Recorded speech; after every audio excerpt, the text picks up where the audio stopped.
All right, good evening, everyone. Thank you for being here this evening for tonight's governing body meeting. Clearly, I am not the mayor. I am the deputy mayor, Spencer Duncan. The mayor is unable to be here this evening. So apparently with my title comes the responsibility of leading this evening's meeting. So here we are. I will apologize in advance. With that, if everyone could stand for the invocation, I have called from the back of the room, Pastor Deputy Carl Mayor, Frazier. you're on mute.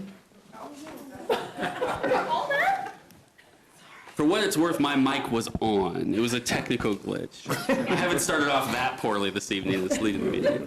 Thank you. With that, I will turn it over to Pastor Frazier. Yes, let us pray.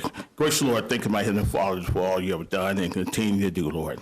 Lord, we just thank you, Lord, for this great state of Kansas and this city of Topeka. Lord, we thank you for the last night game, or KU, the victory. It was bringing great victory for the state of Kansas, not only Lawrence, but Topeka too. Lord, we just thank you for the leadership here and bless the family, bless the mayor in his absence, Lord, and others who might be absent from one way or another. Lord, we just thank you for this opportunity. Lord, give them the vision, the insight, and all the things that they need to do to run this great city of Topeka, Kansas. Touch each one of them in the mighty name of Jesus. Amen. I pledge allegiance to the flag of the United States of America, and to the republic for which it stands, one nation, under God, indivisible, with liberty and justice for all. With that, let's see, mic working?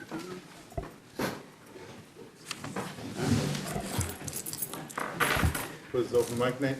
That's right, open mic. I believe we have a recognition and a proclamation. Oh, this seems very loud. We okay? We all right? Pastor Frazier, if you would like to come back up, I believe you also have some guests with you this evening. Yeah. Man, I'd like to point out when the mayor's here, he gets a nice little thing to put the microphone on. I get it. I'm second in charge. It's all right. I don't get the mic stand. Well, we were going to remind you of that.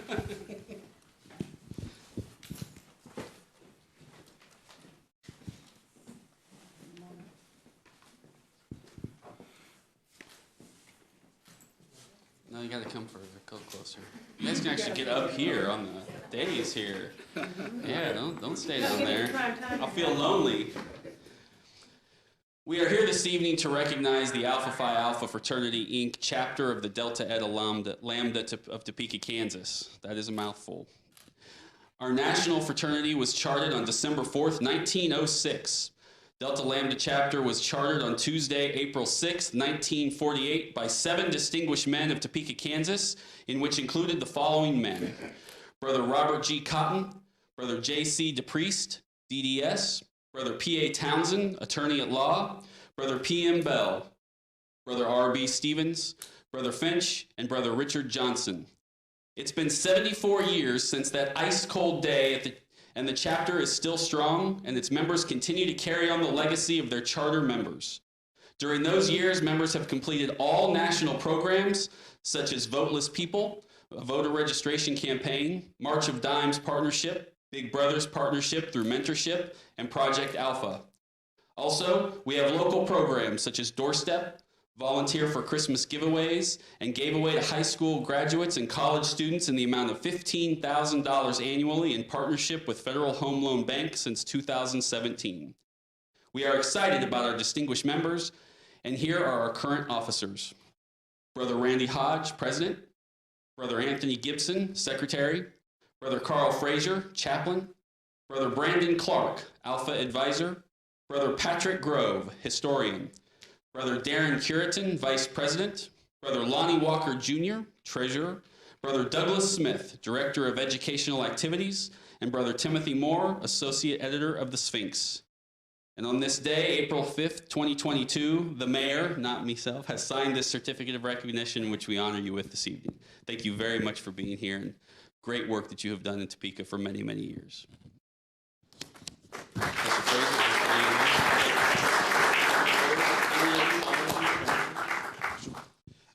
First of all, thank you. My name is Brother Randy Hodge. I'm the chapter president for Delta Eta Lambda chapter here in Topeka. And, we're proud to serve Topeka, right? And it is to continue on the legacy of those 7 visionary men that started this 74 years ago. And it started for Alpha Phi Alpha 116 years ago. And so it goes without saying that we're still needed in the community, right? Voteless people is a hopeless people. Help people register to vote. Project Alpha to help mentor young men, go to high school, go to college as well, to bring up young men in terms of how they conduct themselves around young ladies, how they can get themselves ready for college, and other things as well to help them be productive citizens of the community. Alpha Phi Alpha Fraternity Incorporated develops leaders, promotes brotherhood and academic excellence while providing service and advocacy for your community. That's the mission of Alpha Phi Alpha Fraternity Incorporated. We're first of all, we're servants of all. More importantly, we transcend all. That's what Alpha Phi Alpha Fraternity Incorporated does for our community. Men like Martin Luther King Jr., W. Du Bois, and other great men like Justice Thurgood Marshall are part of Alpha Phi Alpha Fraternity Incorporated. So we're proud to serve Topeka, Kansas, and thank you for allowing us to be a part of this recognition. Thank you, Deputy Mayor. Thank you to the mayor. And once again, thank you to the city for supporting us as we support and uplift this community. Thank you. Thank you. Thank you very much.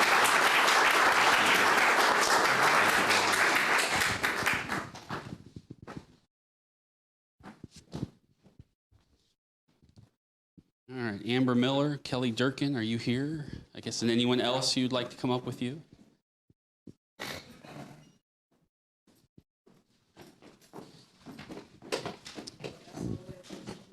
Yep, you got to come all the way up here too.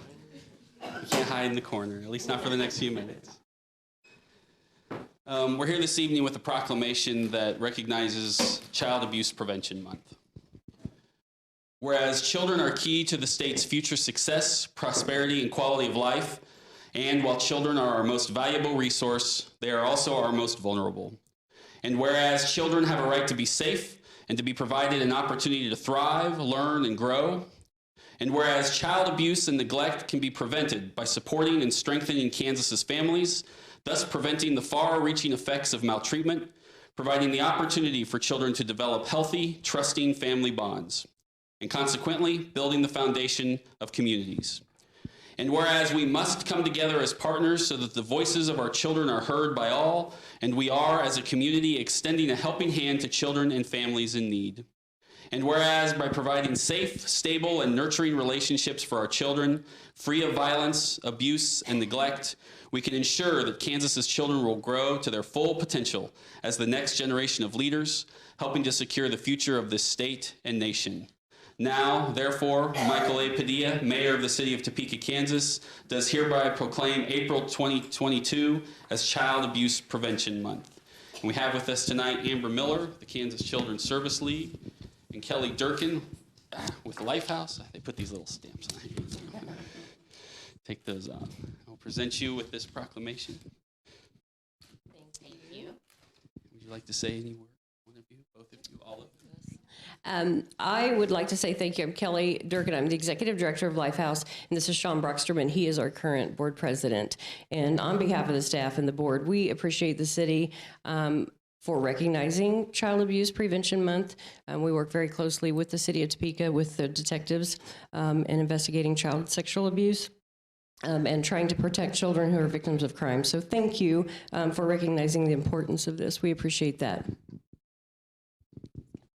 Hi, I'm Amber Miller, and I'm the director of Kansas Children's Service League. And on behalf of Kansas Children's Service League, we would just like to extend a sincere thank you for recognizing the importance of children being raised in safe, stable, nurturing homes and communities. Thank you.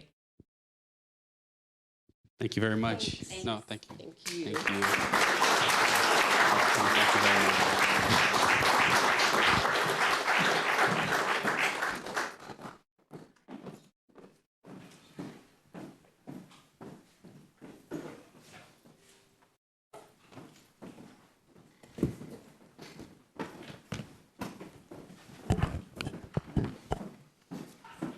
With that,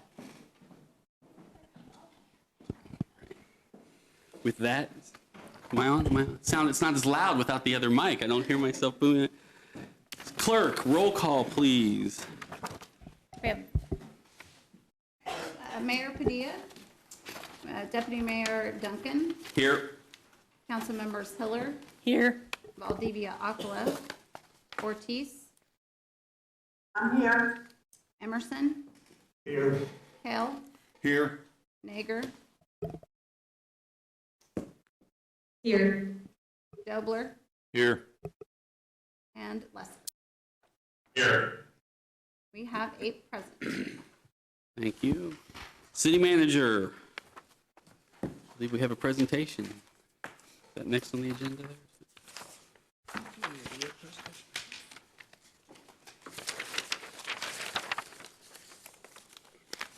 At this time, we'll have the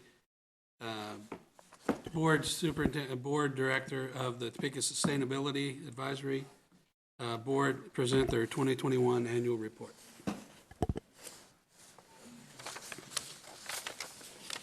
Hello, Deputy Mayor, council members here and on Zoom. Nice to see you. Thank you for having us. My name is Mikola Saunders. I'm co-president of the Sustainability Advisory Board, and I'd like to share with you briefly our 2021 annual report, which you should have received a document that looks sort of like this in your packet. And I'm going to just go over our recommendations. I'll give you a little bit of an overview of who we are and very, very briefly review that report. So, like I said, my name is Mikola Saunders. I have almost half the board backing me up here tonight. And you also received an email from a member who can't be here today, Kevin. So if you haven't had a chance to check your inbox since this afternoon, you'll find that when you get a chance. I would like to thank the following city departments that provided information to us that you will find in your report. Public Works, Forestry, Utilities, Water Pollution Control Division, and Shawnee County Waste Management. And you'll see some highlights in the report when you get a chance to look at it on page 4. We always do sort of a celebrating success by the numbers bit there, so you'll be able to see that. And I just have a few minutes, so I want to just highlight our recommendations to the council, and then I'll stand for any questions. The first priority, and this is the third time I've come to talk with this as the top priority, that we have the city create a full-time and fully funded sustainability focused position that would allow us to focus on sustainability in ways that we haven't in the last at least 10 years. And you'll see also in our report, our peer cities, several of them have done this in varying degrees from 1 position to up to 6 positions that we were able to identify. And those folks are focusing on how sustainability relates to the big questions of the day, whether it be food access, housing affordability, climate justice, and creating sustainable community for the future. Our second recommendation is to allocate resources or to seek grant funding that would allow us to repeat the 2010 energy audit. That was grant funded, but the goals were not properly tracked. So it's impossible for us to know if we hit the targets that we set in 2010. And information was limited, so the committee was not able to determine new goals on our own. And then third, we would love it if the city could work with us and others to promote the good work that's already happening. There's a lot of that highlighted in this report from we have an award-winning biosolids program, the methane capture upgrades that y'all are well aware of and almost online. And there's also a lot going on to help folks identify where their storm drains drain to. And we think those are just some of the things that the city is doing really well right now that deserve more public awareness. And if I can answer any questions for you, I'm happy to. Are there questions? I have a few, but Councilwoman Nager. I need to find the email that I'm trying to refer to, so if you want to go ahead, Deputy Mayor, that's fine by me. Thanks. So I know that this is a multiple time that this group has come to us and said, please, you need to hire a full-time sustainability coordinator. Obviously, we haven't done that yet. But could you provide a little bit more description as to what that position, you envision that position to do? So I can give you some examples of what some of our peer cities are doing with that position. So in Des Moines, for example, there's a position, Sustainability Program Coordinator. And that person is working with, they have, well, and we don't have this either, but they have a climate action plan in Des Moines. And that person is point on how that plan is going to work. And that, from what I understand, that plan was sort of incorporated when the city did its most recent strategic plan, because of where we're located in the contiguous U.S. It's likely that we're going to have what some people are calling climate refugees.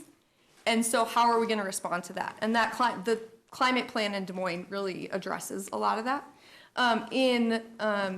Sort of more neighborly, in Lawrence, they've had a sustainability coordinator for a number of years, and they're working on sort of a gamut of things from climate action to, things that are more in line with what we're doing with energy and things like that as well. But having a point person who can sort of direct and assist just kind of makes the work happen more continuously, I would guess. And my second question was, it says on the second point that the 2010 goals were not properly tracked, so setting a new goal as a committee was not attainable.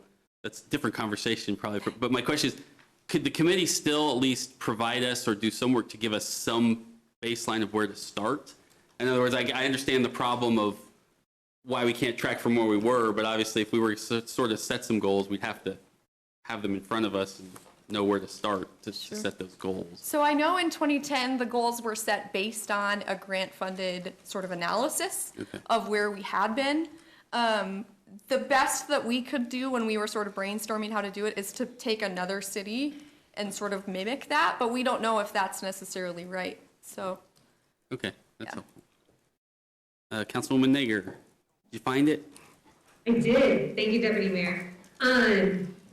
I absolutely support the idea of having somebody, a full-time staff member of the city, to support this work, to make sure that it's moving forward, because I know that in working with you guys in the past, we all have our maximum output that we can put out. And with you guys being a volunteer board and with city council members being stretched thin amongst many different initiatives and just keeping the city running, I know it's incredibly frustrating sometimes to go ahead and move some of these things forward.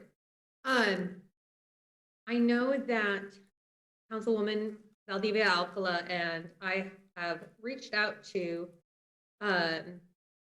staff to go ahead and try to make sure that, like you were saying, that the things that we're already doing are being highlighted by our media outlets. And so know that we're with you on that. We just need to pick up where we left off. That being said, you said you brought up some of these things in the past. What else have you guys been working on as a board?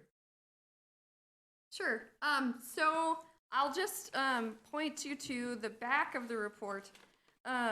It gives you kind of a list of some of the recent presentations that we've had. We've done some research on LED street pollution, the benefits of permaculture and community gardens, a group out of Kansas City called the Giving Grove, which is like a community orchard project. We've also done a lot of work related to solar energy, local species protection, specifically box turtles, and also native plants and our property code. Those are some of the things that, and the way that our structure works is Basically, every other month, we try to have a presentation, and then the opposite month is a work session. So we've partnered with some groups, and you'll see that at the very beginning of the report. We helped the Tonensian Society, collaborated with them on an Earth Day coloring book for last April that focused on the environmental commons, which, if you're not familiar, is basically the principle that every human deserves access to quality water, quality air, quality land, and quality food.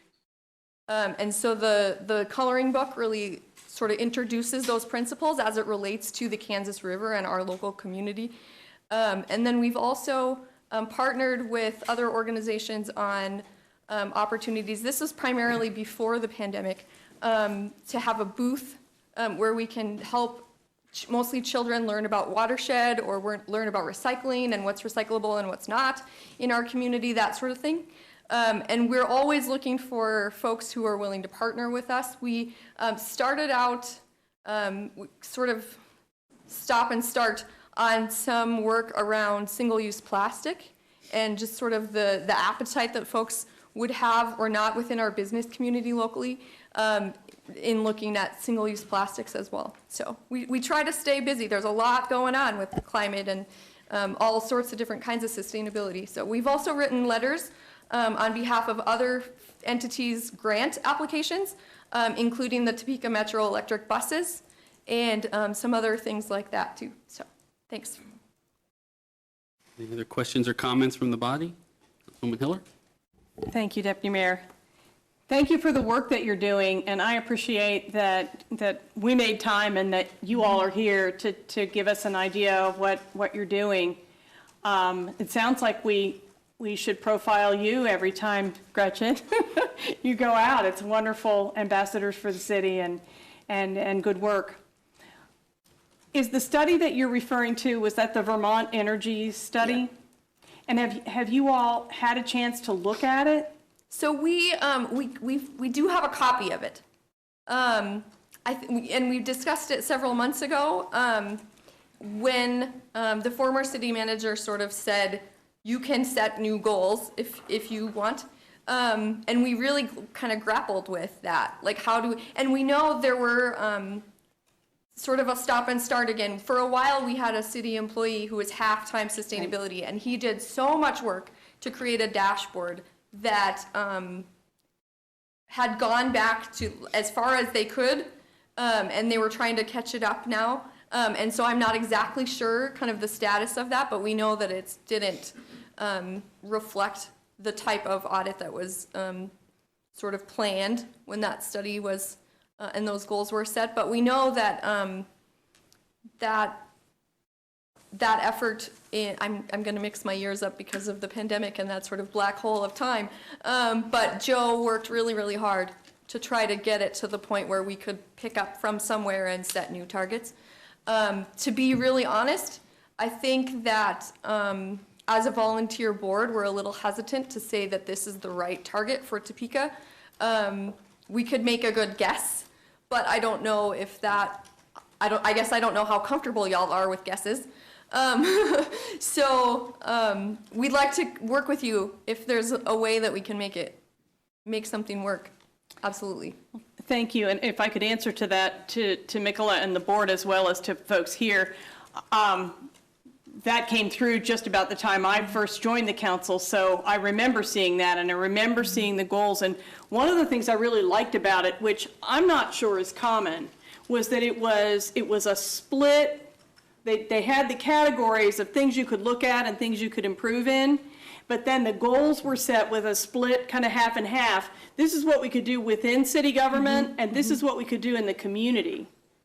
And I thought that that was really good. And I do think that one of the reasons that there was such strong participation from what is now the Builders Council when we did our energy conservation code came out of the imperative from that to participate together on what were the best next steps for energy conservation in private construction community-wide, just as an example. And I sure think, I appreciate your concern about not being, quote, the professionals or whatever, but I think it might be interesting to all of us to have your your thumbnail review of how you think we did, because I remember space heaters being banned. We all were supposed to not copy anything, but go to electronic, and there were great efforts and a fair amount of progress. And that's why But I when didn't it bring you stopped being copies of my tracked, report. I know it fell off. And Devin's got his space heater back out, right? Well, and I would like to say that there was an advisory board member at the time, Rick Stone, who was part of that effort with the building code. And so if there's ever a time when one of us should be somewhere, please let us know. If there's because there is a lot of expertise among the board, just not in necessarily what can be measured. And I mean, we have two folks just sitting right here with sustainability degrees. We also have master gardeners.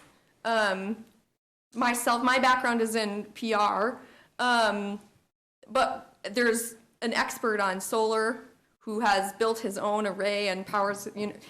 We got a lot of people who know a lot of stuff. So if we can help, that's what we want to do. That's why we're showing up every month. So, Thank you. Thank you. Any other comments or questions? Well, thank you for being here. It doesn't serve us any purpose to have boards like yours if we're not going to listen to you. Otherwise, it's a waste of all of our times and not really moving things forward. I served on that board for several years, a few years back, so I do understand the work you do. I believe in it. And I know it can be frustrating to stand up here every year and sometimes say the same thing to us, and we say, sure, sounds great. But I promise you, I know there's a few of us who believe in what you're doing. I think all of us do, and now we just have to make it work, and I think these are great ideas. I also now know why there's no scouts tonight for my son, because his scout leader is sitting right there as the co-chair of your board. So that explains that, and that's great. So thank you very much for being here. thanks for your time. Appreciate it. Yep. Thank you. Consent agenda. A is an ordinance introduced by interim city manager William E. Cochran, allowing and approving city expenditures for the period of January 29 through February 25, 2022, and enumerating said expenditures therein. B is a resolution introduced by Councilmember Karen Hiller, approving a special event known as the 99.3, the Eagle Cruise Night 2022. C is a resolution introduced by Councilmember Karen Hiller, granting Cumulus Broadcasting an exception to the provisions of the City of Topeka Code Section 945-170 concerning noise prohibitions.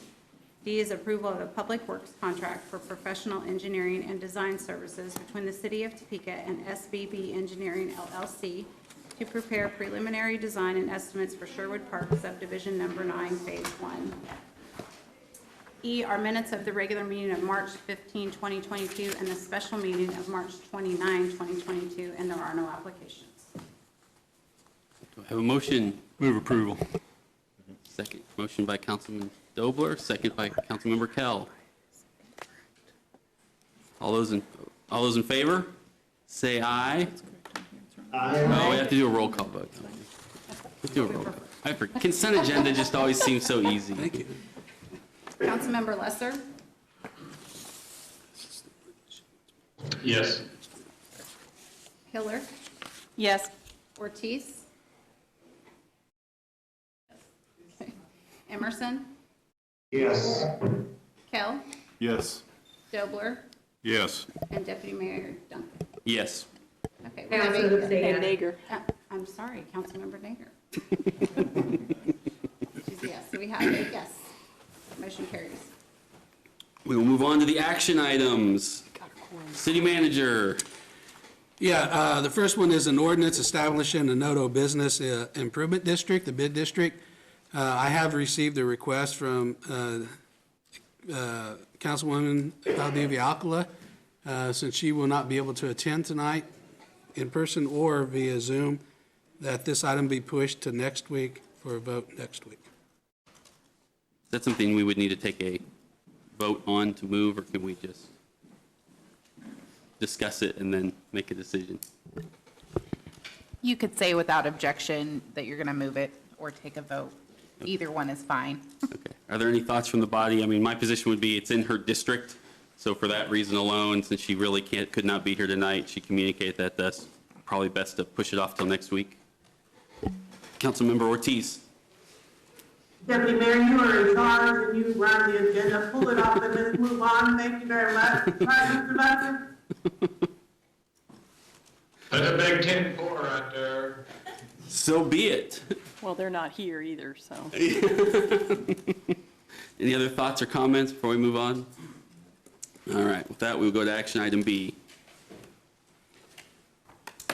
B is approval of an agreement between the City of Topeka and Kansas Personnel Services Incorporated doing business as Key Staffing in an amount not to exceed $32,500 to provide professional consulting services and conduct executive recruitment of the position of city manager. Deputy Mayor and Council, what this is would be the contract discussion to help with the search firm to assist city staff in locating the next city manager. And at this point, I'd like to call up HR Director, Ms. Jackie Russell, to present information on that to the governing body. Jackie? All yours.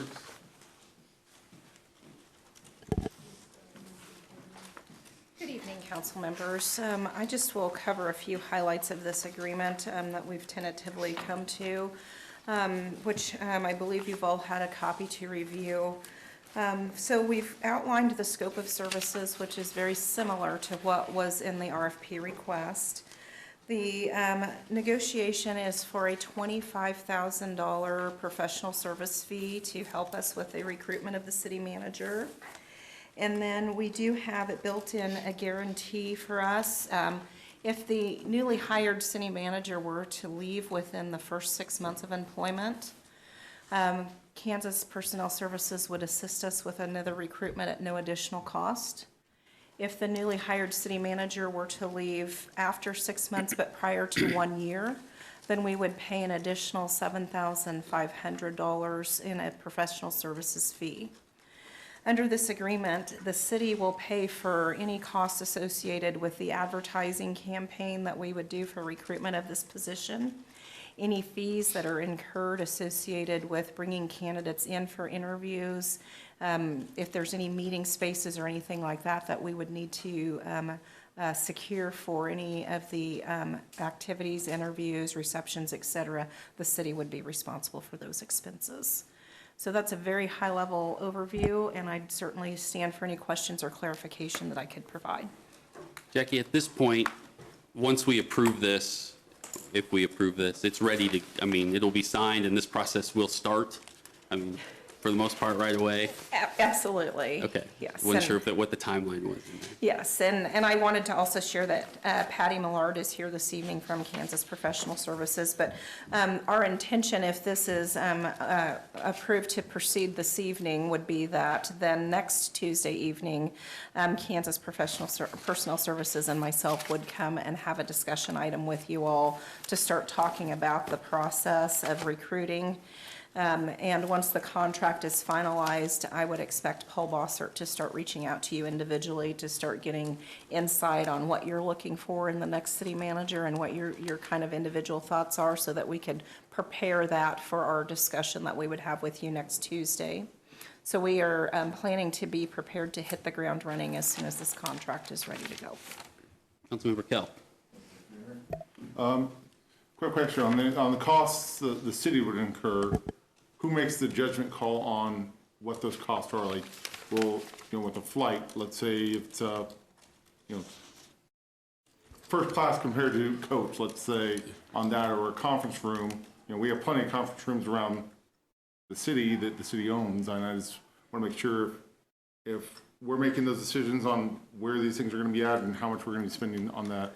So we work with individual candidates on flights, and certainly as part of our standard recruitment processes, we're paying for economy level flight travel. We would not be reimbursing for first class. However, many times the candidates are on our time frame, so that may mean that they're not able to get the best rate if we're not giving them enough time to get like a 14-day advance. There could be some higher cost flights, but they would not be first class flights. Okay, I just want to make sure if that was on us or if the Kansas Personnel Services was making those decisions in essence? Typically, it's the candidate that, and based on their availability and where they're coming from.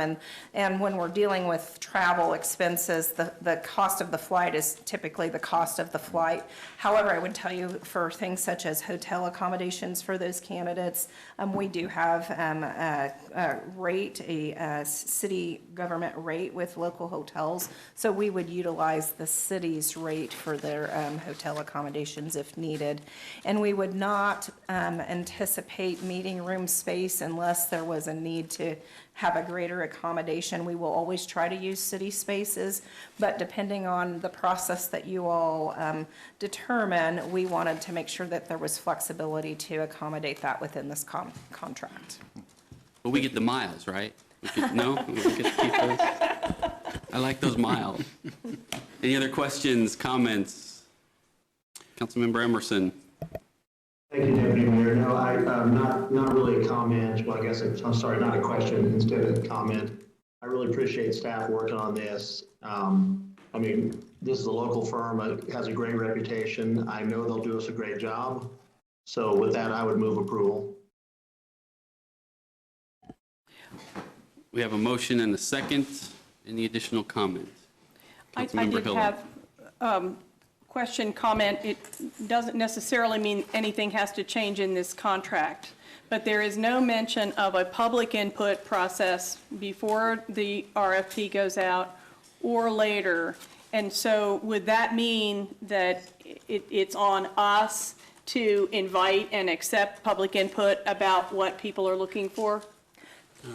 I'm okay with that. I just wanted us to be clear up front even before next week. So that's what we would be planning to discuss with you next week as part of the recruitment process, stakeholder input, what do you want that to look like, et cetera, so that once we have the contract in place, then before Kansas Personnel Services gets started, they want to dialogue with you all on what you're seeking as part of the components of this process, to include the public input component.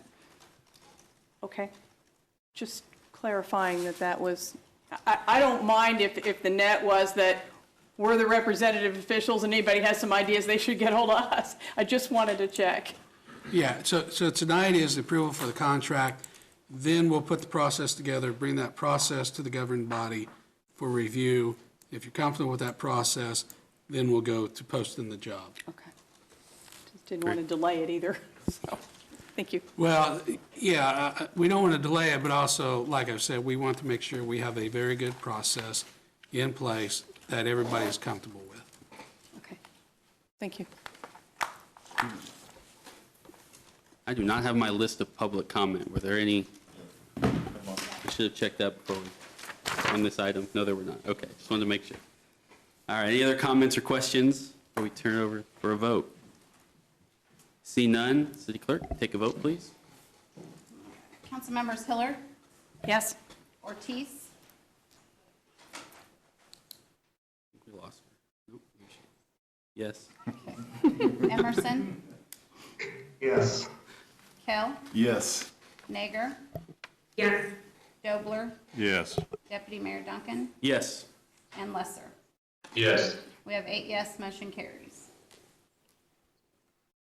Thank you. With that, we move on to the non-action items. I'll let you read item 6A and then I'll make a comment. A is discussion concerning bicycles, scooters, roller skates, and skateboards in the Noto Arts and Entertainment District. So much like the first item, it was requested of us to hold off this discussion for another week. My thought is this, I will throw this out there. I know Councilmember Ortiz, I'm in charge, I guess, but that we could go ahead and have the presentation and a discussion this evening. We can leave it on as a non-action item next week, just in case Councilmember Valdivia Alcala wants to make some comments or add anything to the conversation. If not, we can move on and then put it up for a vote on April 19th, which gives her an opportunity, since again, it's in her district. I know we've got some things coming up the next couple of weeks that things start to get bigger with each agenda. So I feel like we could have some of this discussion this evening. That would be my suggestion for the body this evening, if everyone's okay with that. If not, I agree with that. speak now and let me know. Okay, with that, whoever was going to give a presentation on this evening. So or Deputy talking- Mayor and Council, tonight, we'll have the city attorney, Amanda Stanley, give information on this. This mirrors pretty similar to the downtown Topeka bicycle ordinance and sidewalk ordinance. So with that, city attorney?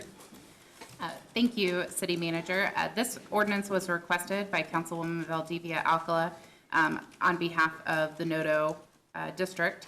They asked that bicycles be banned similar to they are downtown during specific areas of the street. So this ordinance went through the Metropolitan Planning Commission, as well as making sure vetting through various city functions and staff and departments. And basically what it does is it amends our current bicycle ordinance to add additional specific streets as recommended in Noto. It follows all the same rules. It simply adds additional public sidewalks in Noto where bicycles would not be allowed. If you're looking at the ordinance, that would be on page 1, line 22 is where the additional streets would start on where bicycles would not be allowed. And then finally, on page 2 and line 33, they would also not be allowed in Red, Bud, and Breezeway parks.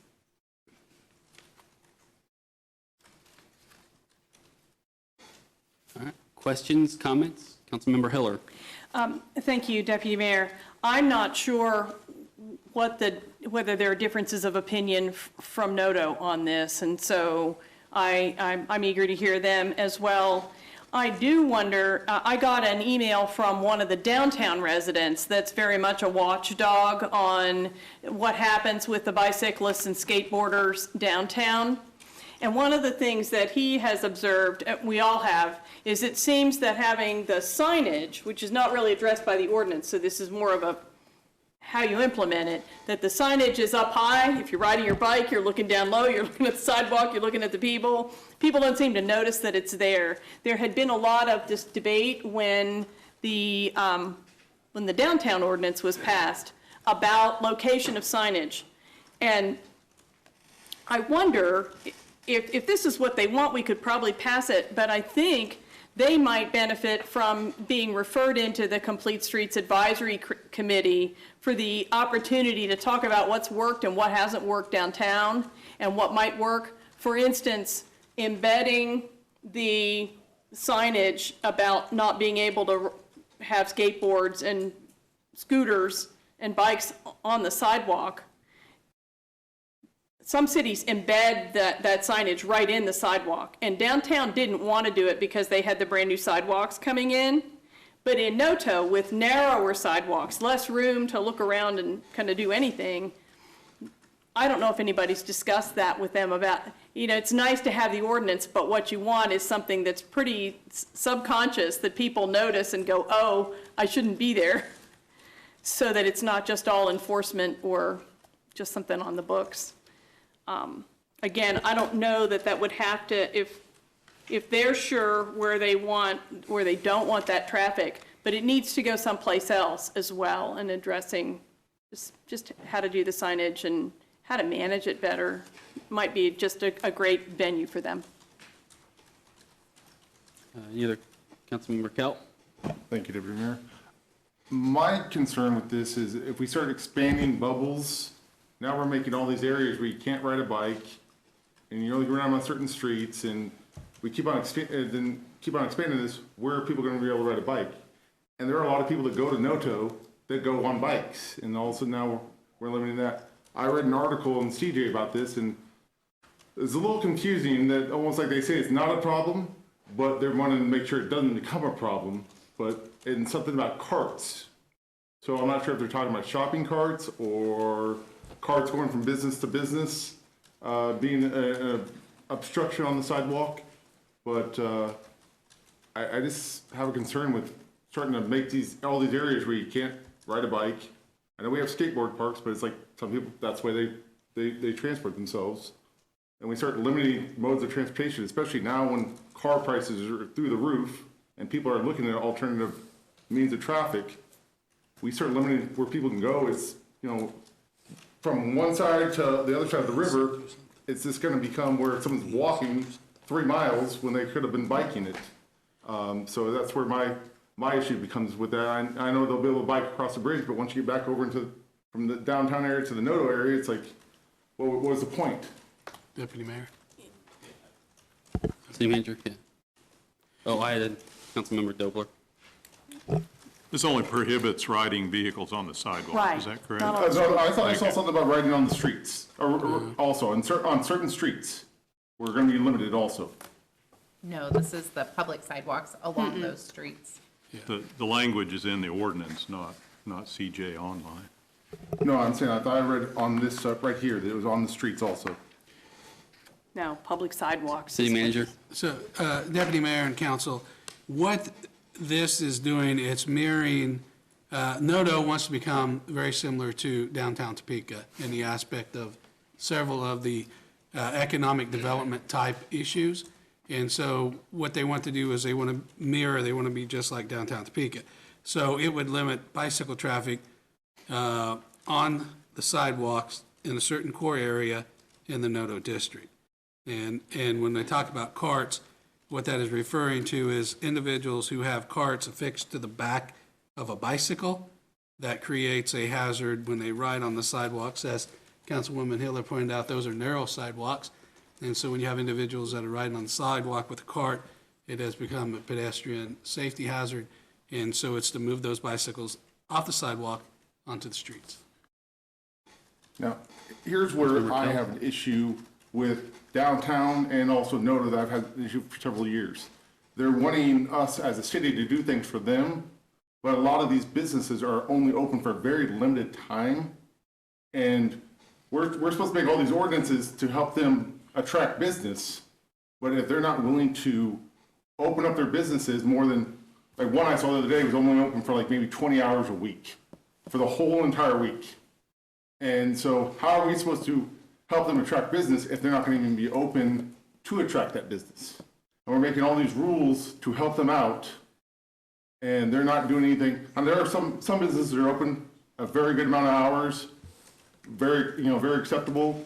The others, there's, downtown, I know there's a flower business, closes at like 4 o'clock. Most people don't get off work till 4:30, 5 o'clock. How are you supposed to go buy flowers unless you take time off to go buy the flowers? So it's just getting hard for me to start backing downtown, backing Noto when these businesses aren't wanting to keep their doors open to have the business come. But they want us as a city council to keep on passing ordinances and rules and all this to attract business, when it seems like all they're doing to me is restricting more and more of what they're wanting. And I've noticed this for years, and it's always been an issue with me that if you want our help, there's got to be more on your give and take in this situation, and not just keep on passing laws that restrict movement, in essence. Councilmember Nager.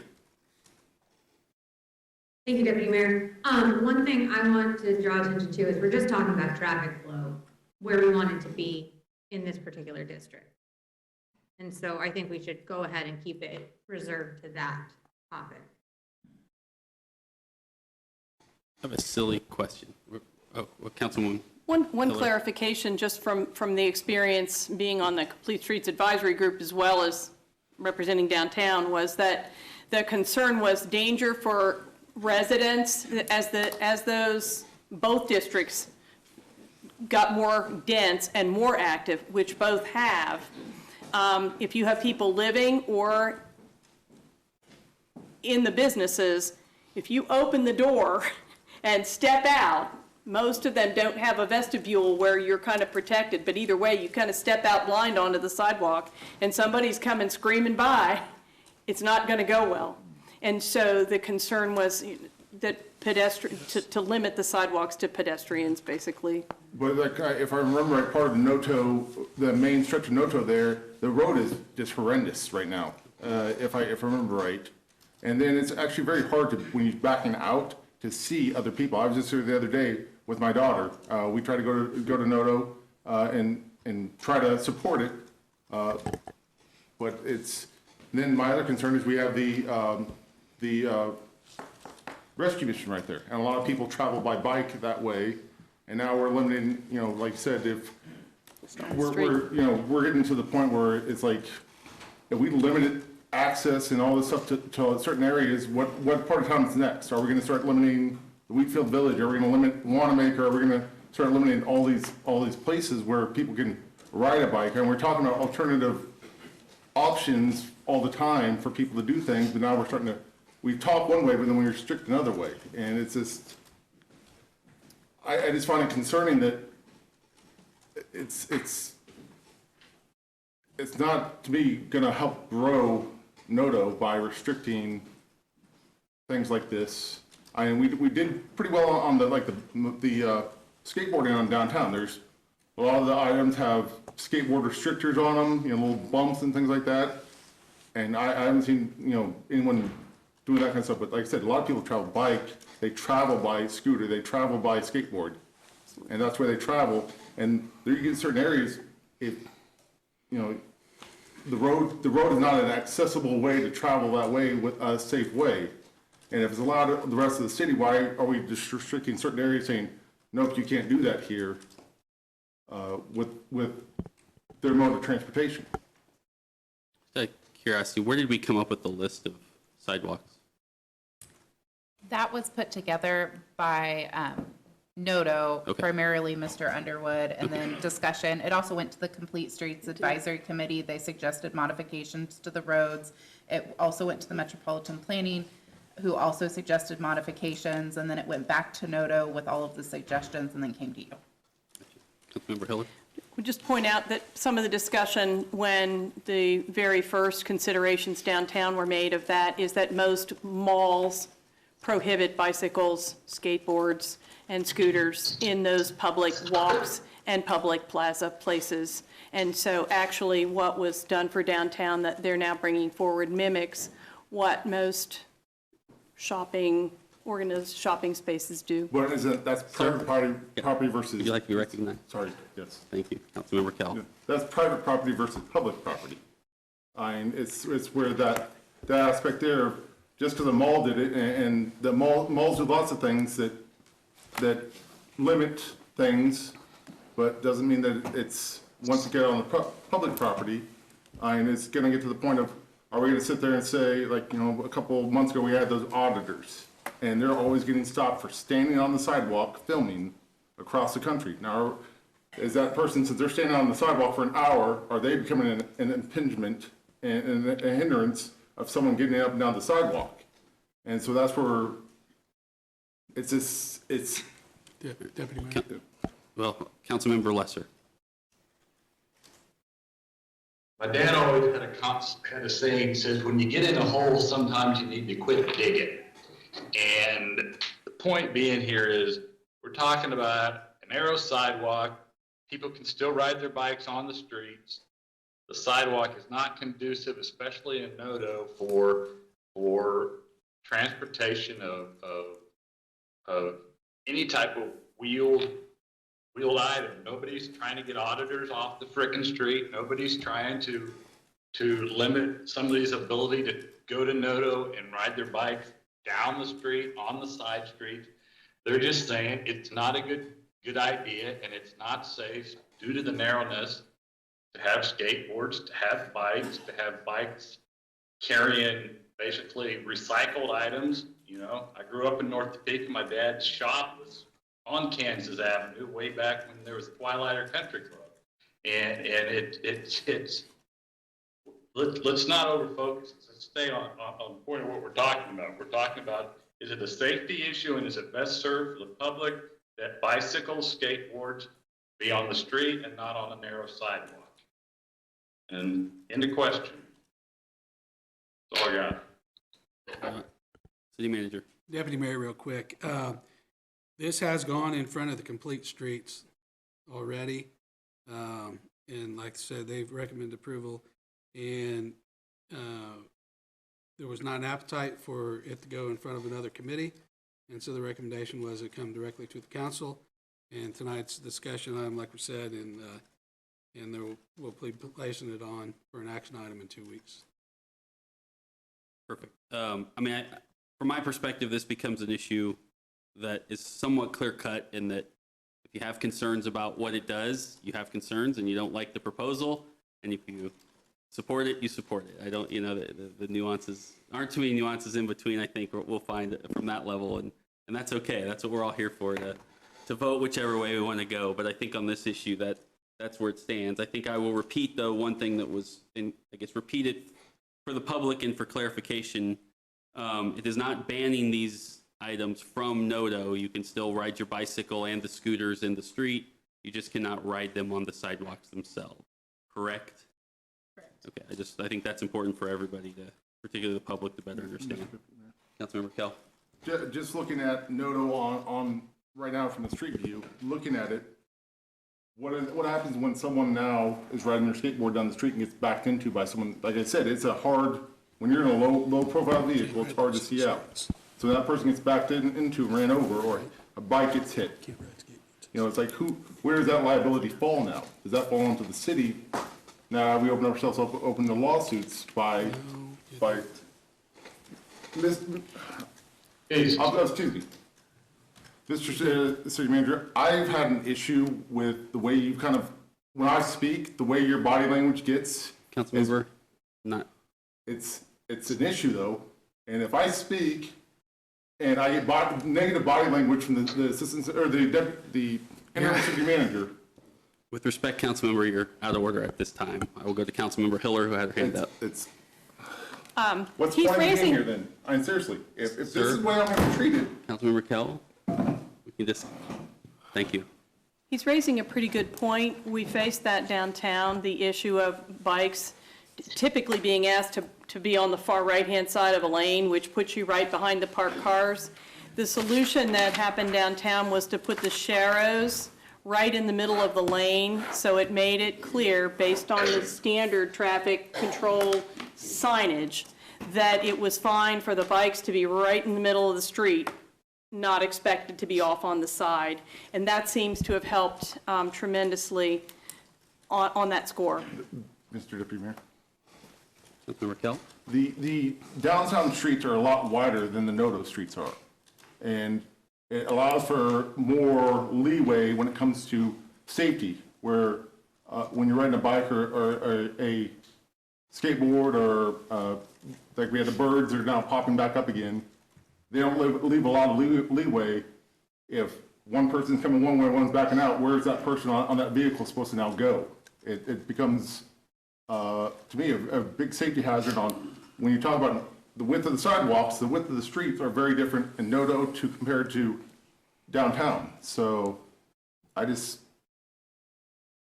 I said before, I just don't really agree with this because to me, I understand it's a safety hazard for them to be on the sidewalk, but you see things a lot more there. If you're on the road, you can't be watching everyone that's going everywhere. I mean, you said yourself, you're on a bike, you have your head down more this way, and if you get backed into, what are you supposed to do? I mean, I think it's more safety on the sidewalk than it is on the road. Deputy Mayor. City Manager. Councilman Kell, I apologize. It's not meant to offend you.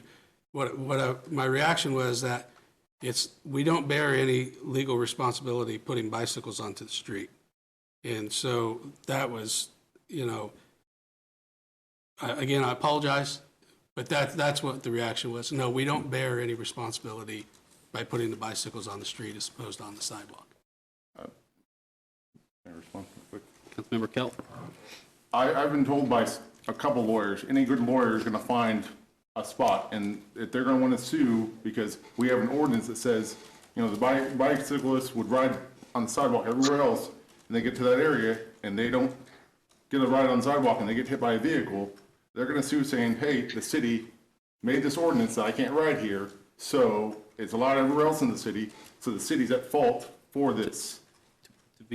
I'll just comment on that. If they understand the law and we have signage, it's still legal for them to walk their vehicle along the sidewalk. I believe that can be done downtown, which is why we have bike racks so people can actually get off in the street, walk their bike to a bike rack. So I know that's also an option as they go through the areas of NODO that it's not allowed.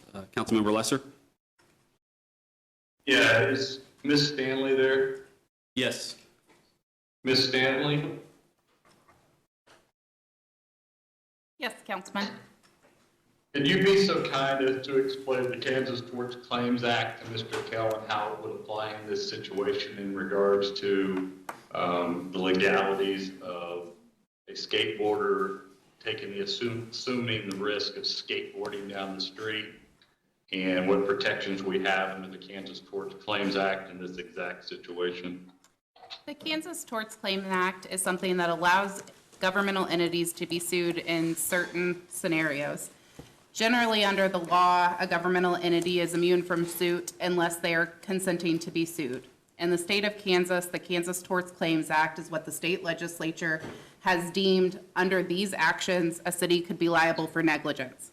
However, those are very limited scenarios, and one of the largest areas of immunity comes from what is known as legislative immunity. So that is when a governing body makes a legislative decision, such as should bikes be in a sidewalk or should they be on a street. It is almost impossible to win a case against legislative immunity. So in this case, I can see, while you can always get sued and a lawyer can always sue you, I cannot see a feasible case where you would win that. Any other questions or comments this evening on this topic? As I see none, we will move on to non-action item B. Clerk will read. B is discussion on the proposed 2023 to 2032 capital improvement plan and the 2023-2025 capital improvement budget. I know we have one public comment signed up. I think we will start with that before we begin our discussion. Is Joseph Ledbetter here somewhere? There he is, over there.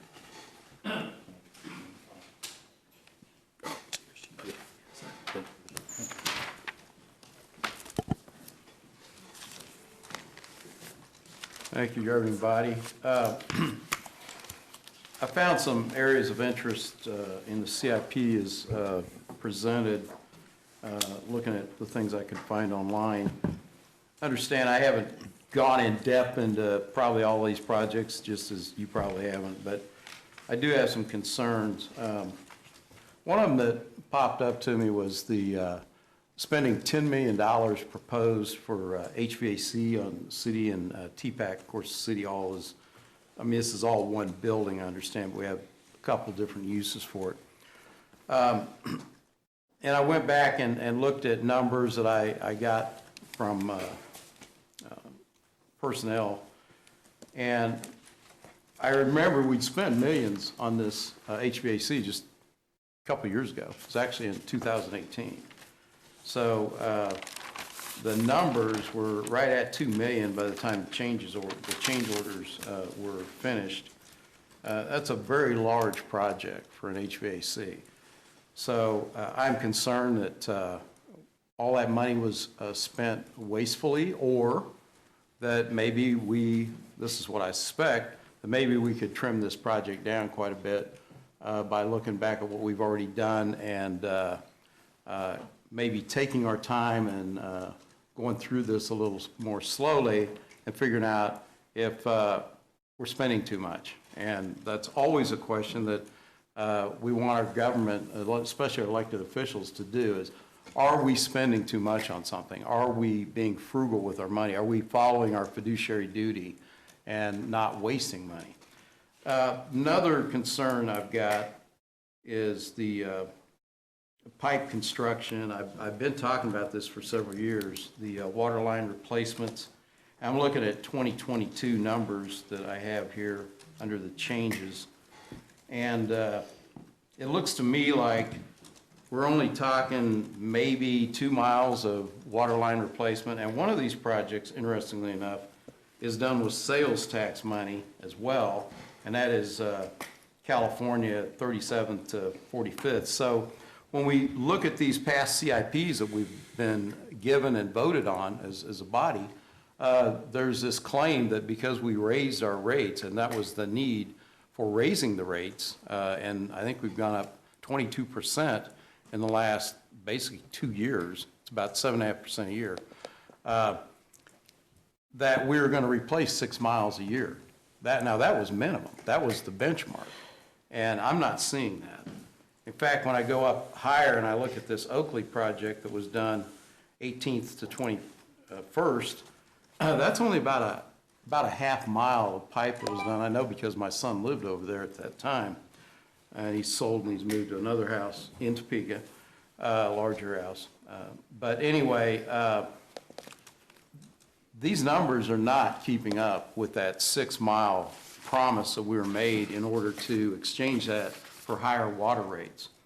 I also want to take time, I don't have it tonight, I want more scrutiny on the stormwater projects. After what I observed in Gage Park a couple years ago with that crater, I'm just appalled by some of the things I've seen and claim it's a stormwater need. That particular crater, when you go back and look at the design specs, was never supposed to hold more than 6 inches of water. And I guarantee you there's a lot more than 6 inches of water in that today. I'm talking about the one in Gage Park. The reason that concerns me is because that's such a historic park and so valuable to the community. I'm not going to ask for any more time, and thank you. And I might, it depends on how long this goes, I might not stick around for public comments, but thank you. Thank you, Mr. Ledbetter. City Manager, anything you wanted to say to open this conversation or turn it over to any staff members? Yes, at this point, I will turn it over to Mr. Wade, Finance Director, who sent out responses to questions that were asked, and hopefully everybody got those. And so at this point, I'll turn it over to Mr. Wade for any additional questions or input that people may have. City Manager, Deputy Mayor, we actually have nothing else to present. After last week, we got through the book. So really, we stand for questions and concerns. I have a few questions. And I don't know if this is going to sound silly or not, so just work with me here. You sent out the changes. Was this an updated list different from what was in our book? Is this a complete list? I was a little confused. The email said, here's differences from your book, and it's several pages, but I didn't know if that meant everything in here was different from what's in our book or not. I can't see the actual document. It just said changes from the 2022-2031 CIP. So that was a request, Deputy Mayor, from a couple of council members as projects that were approved last year, or were on the book last year, moved to this year, where there were changes, and they asked us to highlight those. So these are the changes in the current, not changes from the book we got. That's correct. Okay, that's an important clarification. Right, that's what I thought, but I thought I'd better ask, so I wanted to make sure. We had two projects, downtown projects, the road projects that equaled about $10 million. I know that wasn't in 1 year, that was spread out. Silly question maybe, but what did we do with that money then? If it had been designated for those road projects in downtown, it's from the sales tax, have we redistributed that elsewhere? I mean, I think it was several, I don't have it right in front of me, I meant to look it up, I apologize. Several $100,000 or $1 million first each year. The money's still there, correct? I mean, if we'd had it in a project and we've removed the project, there should still be dollars. Have we done anything with those dollars? So there was actually some debate, sir, as to the price estimates on those projects. So we have pulled those off for additional consideration. Nothing's happened with the money. The sales tax fund is still available. Okay, I was just curious what happened when we did that. So. Yes, sir. I knew that was a little. Anyone else have any questions or comments this evening on the CIP? Councilmember Dobler? Any update on the City Hall project? I think we were going to get some information on past projects and what's been done with HVAC and some other things. When can we expect that? We do not have anything to present tonight. We should have something either next week or the week after. Anyone on Zoom? I want to make sure I found another question. All right, so changes since 3/21. On page 68, South Topeka Boulevard from 29th to 37th has been moved from 23 to 2026. Do we know why we're moving that project? Pretty sure that's a road that really could use. That came at the request of Public Works. I don't have a specific answer for you. Have they shifted to something else? Could we find out? I mean, Topeka Boulevard certainly seems like a road that could use some work. So there is some work at different points of Topeka Boulevard being done as early as next year. 21st to 29th, for example, has some design work taking place in 23 with some reconstruction work in '24. It's just kind of staged out. Okay, well, if we could just get something from Public Works at some point next week that just explains what was behind that decision, that would be great, just so we have some context. I know that one of those sections of Topeka Boulevard actually scored very high on the condition index that we were looking at last week, and so that may have been the section that got pulled back. Sure. Anyone else? Councilmember Hiller? Thank you, Deputy Mayor. I want to thank finance staff. I did have some questions. I'll still have more, but I'm thinking I might know the answers to some of those questions. There were two big downtown projects that they told us last week were going to get pulled. They were new. They had never been in there before, and so it's a little overwhelming to get through all this stuff, but if you can connect the dots. Steve, I think it might be helpful for you, in case people don't know and haven't done it yet, to tell people how to navigate this book and find a project if they're wanting to know more information about it. There's some, I've annotated a number of the sheets where I think we just need to update what the purpose of the project was and some things like that. On the other hand, between this change sheet and some of the project pages, some of the answers to why something got moved a couple of years or this and that are actually in here, right? But I don't know if everybody knows how to even find a project if they're looking for it. So we tried to run through a little bit of that last week. Probably the two easiest ways to find a project, council member, would either be through the table of contents or through the index. It still makes it a little difficult unless you know what the project's being titled. It can be a little difficult to find that in the index, but Well, the index is in the back. Yes, ma'am. Whereas the table of contents is in the front. Yes, and then ma'am. you have them grouped differently depending on which pages you're looking at. Like by their public input group versus by department versus by the type of funding. So those can all be ways to search for it if you have an idea of what you're looking for. And then you can find the name of it.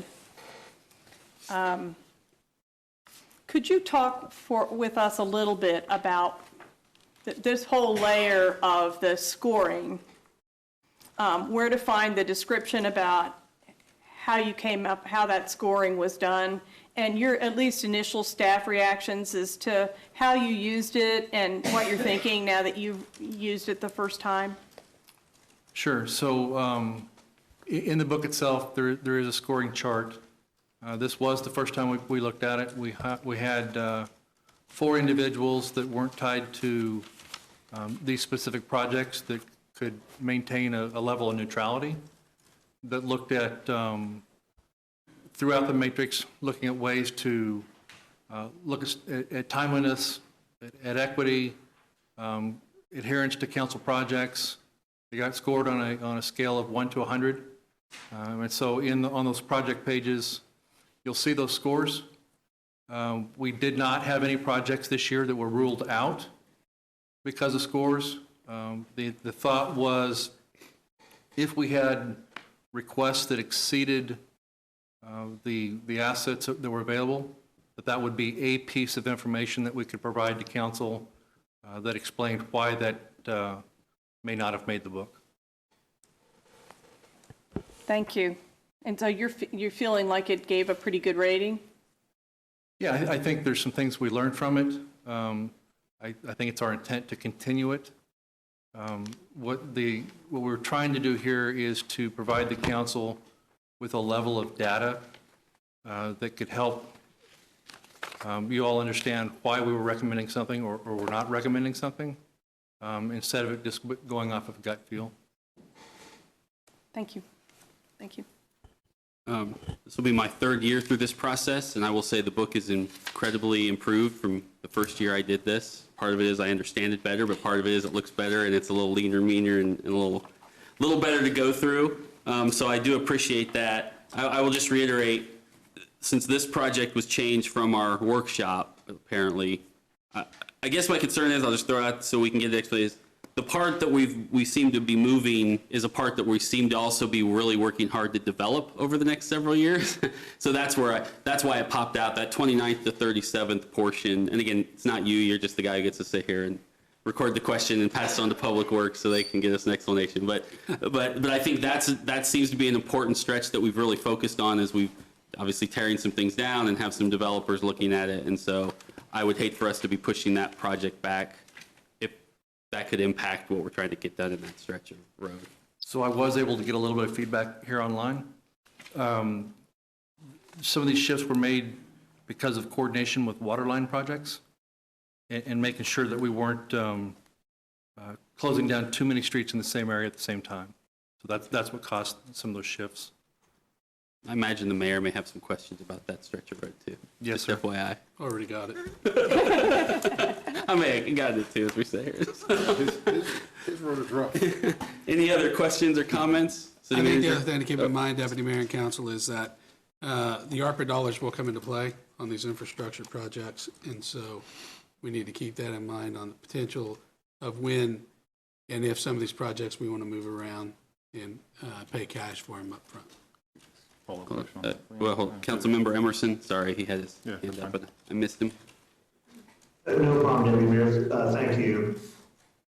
I guess my only thing, I'm looking through here. We have the pavement management. Sorry, got a bigger screen over there. I'm looking at pavement management. This is page 61.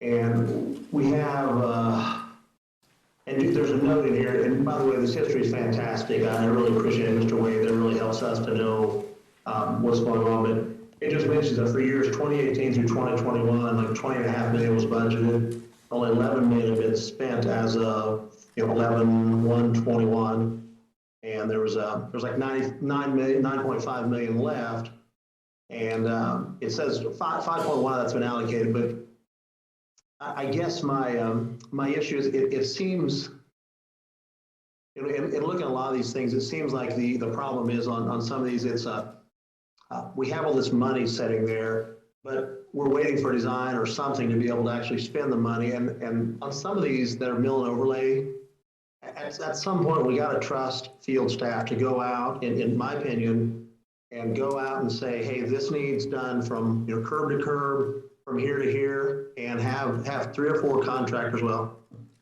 I guess there's about 2 asphalt guys around here now since Bettis bought Hams, but they could go and do a lot of these, knock a lot of these things out in a week themselves. I mean, at some point you got to trust professional people to do these jobs. And I just, it just seems like we're holding a lot of back a lot of progress, I guess. So I would be in favor. There are some fantastic people in the field at the city that could go out and mark what sections need done, get a couple contractors signed up, and let them start going around knocking this stuff out. So just my 2 cents worth, and just lest anyone think otherwise, my company does no type of this work. So this is not anything self-serve, nothing we would do. So thanks. Councilmember Kell. Thank you, Deputy Mayor. Mr. City Manager, just to clarify on the point you just made with the ARPA dollars. So if we attach ARPA dollars to that to a specific project, we have to make sure we're getting that project done within the ARPA timeframe, correct? Okay, Yes, and we can't move that around once we assign it, it's assigned. We have time frame to spend the dollars. So Okay. when we identify a project, the other thing we got to keep in mind, if it's a project that's going to take too many years, we don't want to spend the dollars on that. I just want to make sure that we're on the same page on that. Thank you. Any other comments or questions? Members of the body, staff? City Manager? Deputy Mayor, Mr. Copley is here with Public Works and Utilities. He may be able to answer some of those questions if there are additional questions on why a project, the Boulevard project specifically. If he wants to comment now, great. If he needs some time to send us a note on that, that's okay too. I just wanted to throw it out there this evening. Sir, it looks like he's ready. Okay. Thank you. It was a really simple decision. When we have very bad sections of Topeka Boulevard, It's a matter of which is in worse condition, especially when we look at both PCI as well as the underlying infrastructure. 21st to 29th is in worse condition, PCI. Also, I've got a water line that goes through that intersection that I've had a couple of very bad breaks on. And so the decision was made, and they're all hard decisions to make, was to move up 21st to 29th to be able to get that in design, get it knocked out, get that water line done while we're doing open construction through there, which reduces the cost of the water line, takes care of that, and then get that done, and then do the 29th to 37th. So that was the decision. Great, thank you. Okay, thank you. Councilmember Emerson. Thank you, Deputy Mayor. One other thing, I did a search and I can't find it, but is there any more microsurfacing projects in here? He's coming back. Hold on. Sorry, Mr. Copley.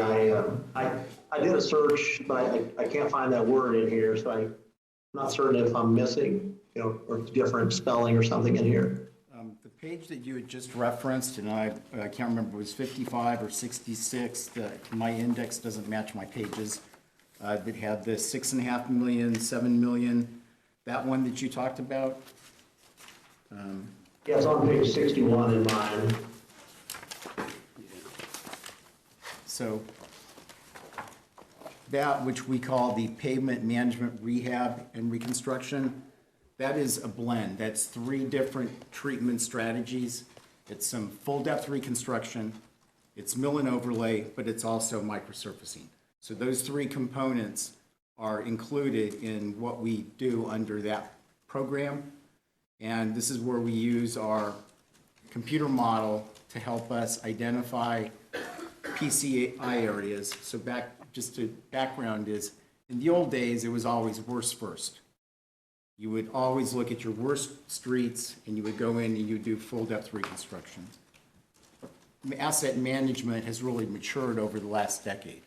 And we realized that there is a huge benefit on your streets that have reasonable PCI, 60, 70, to do microsurfacing to help keep those streets in good condition, to get more life out of them, and then also to do mill and overlay where appropriate to refresh a street, extend its useful life while you still have the base before you lose your subgrade. So that's where that is, and it's kind of a blend of art and science in terms of where are we looking at in terms of where we get the biggest buck or biggest bang for our buck. And so I'm not going to go sit down yet. Thank you. Thank you. Councilmember Kell. I just appreciate that the aspect of like when we sat down and when I first came on, the getting those projects working together. And that's, I think, our biggest thing we need to work on is knock some of these projects all out at once in one area rather than space them out a couple of years apart and things like that. So I'm in total agreement with making these projects work together rather than spacing them out like they had been in the past. And I will tell you, it's unprecedented times how well the utilities director and public works director are getting along. As long as you don't answer your own questions, we'll be fine. Councilmember Doble. Top that. Does that mean you're talking to yourself again? Okay. So we've been doing microsurfacing for maybe 4 or 5 years, I think. I believe that's correct. At some point, we're going to have some pretty good data on how it's working, correct?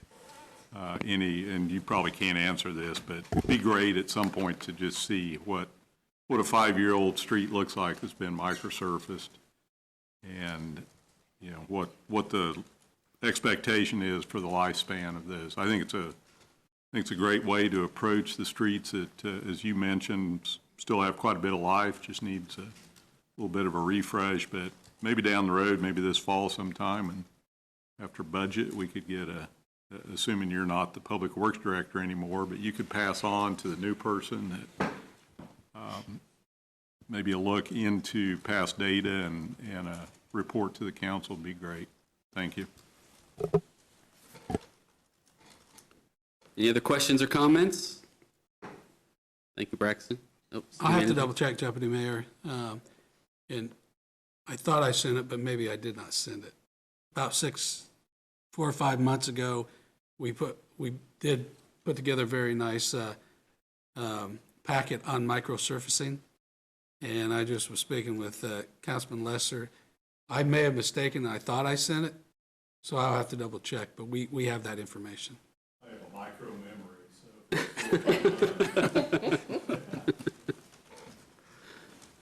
All right, anything else? All right, well, then we'll move on to public comment.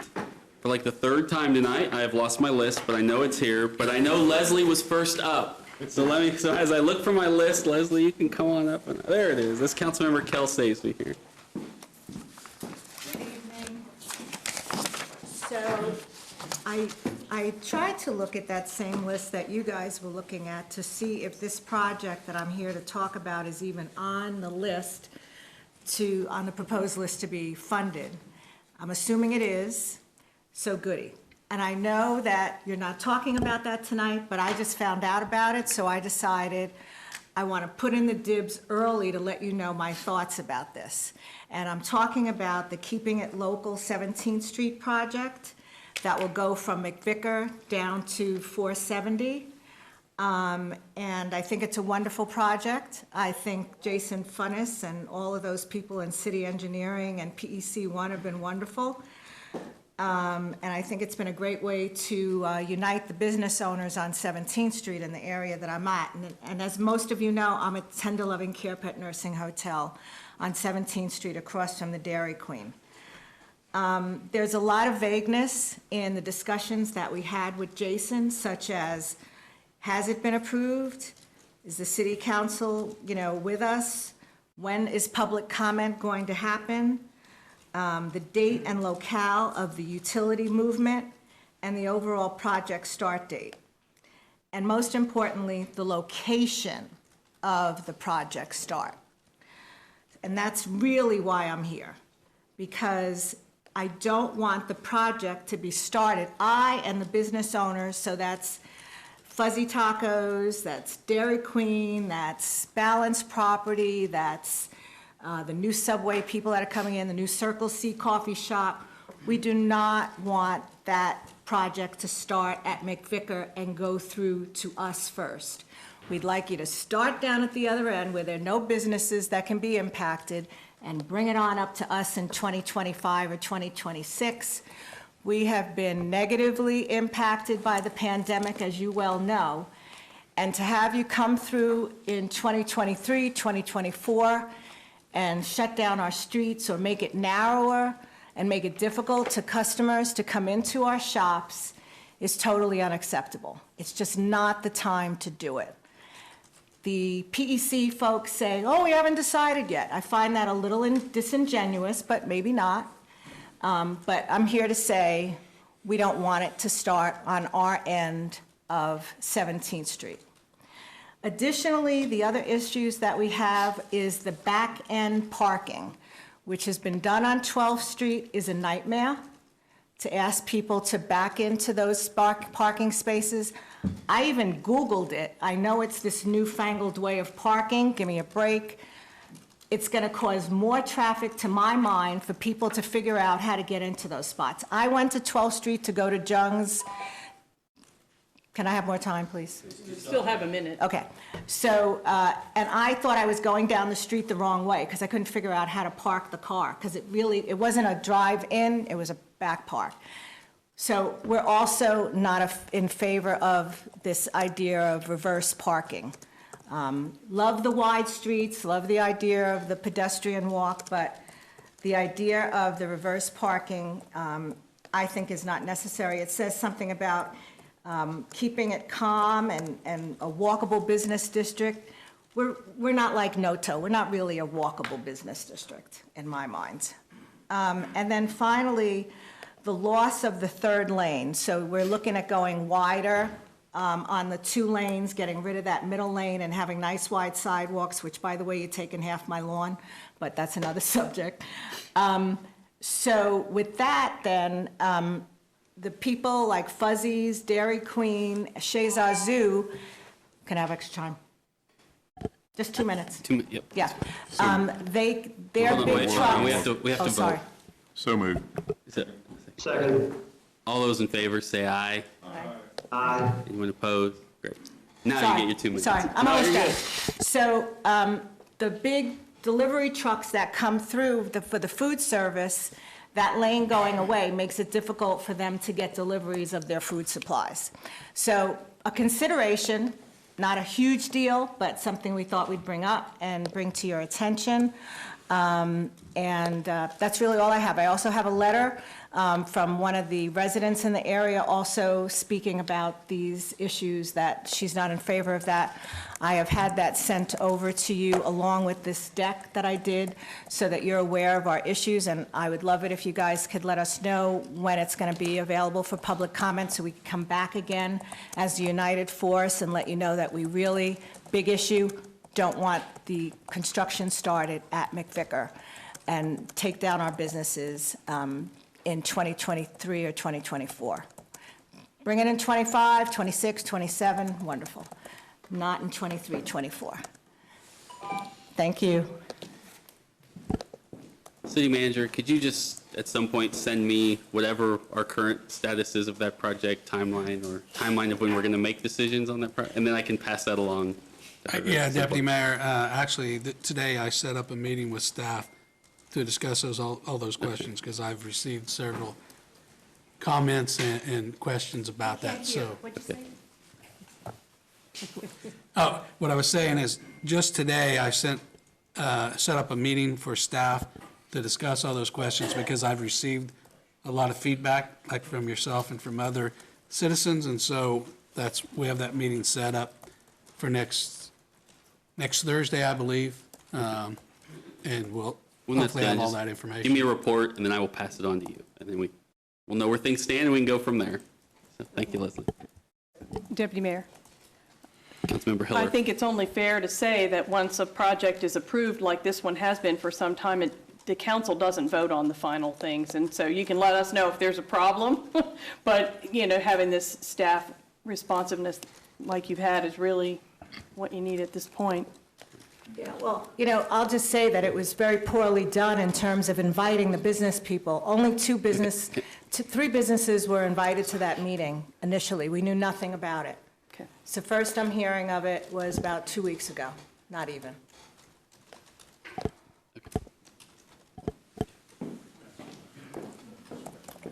Councilmember Kell, and then we need to keep it. Okay. On the reverse parking, where has that come from? Because I've seen it a lot more lately, and I see, like myself, who drives a big truck, that impedes into the sidewalks. So I just didn't know why that's becoming a thing around town.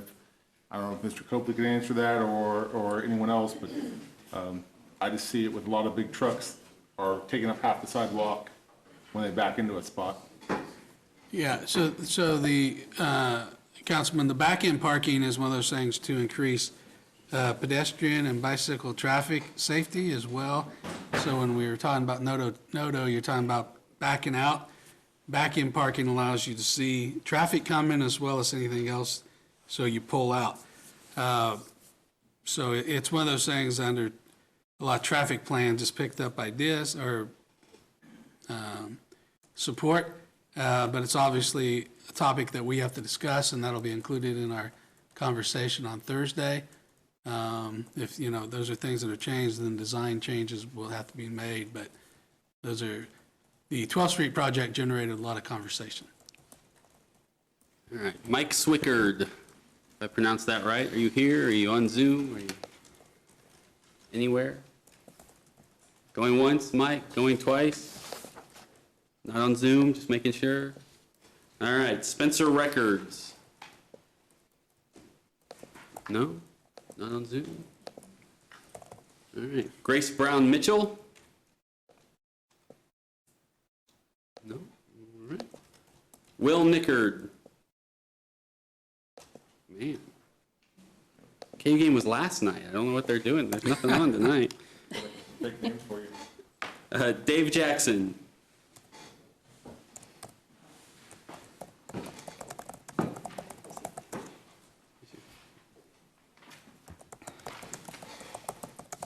Good evening again. Just real briefly ahead of what I have to say, in 2019, the street paving project on Vale Avenue closed our business, closed those streets, 3 out of 4 of our access points, and cost us about $150,000 because they wouldn't leave streets open, completely closed the streets to get to our place, and very nearly put us out of business. So I'm sympathetic to their plight. I'm here again, of course, to beg for 911 North Kansas, not to be destroyed. I've been in contact with architects Brian Falk and Zach Sneathan, as well as Pedro Concepcion, and of course the Roebucks, who own 8 buildings, and Jenny Torrance, who has 3 buildings down there. All of these folks support and openly support the concept of the open market that I proposed to you a couple of weeks ago. I've been sending emails, I hope you're receiving them, about some of the different kinds of things that we could do with this building if we only had the opportunity, which hasn't been present before. The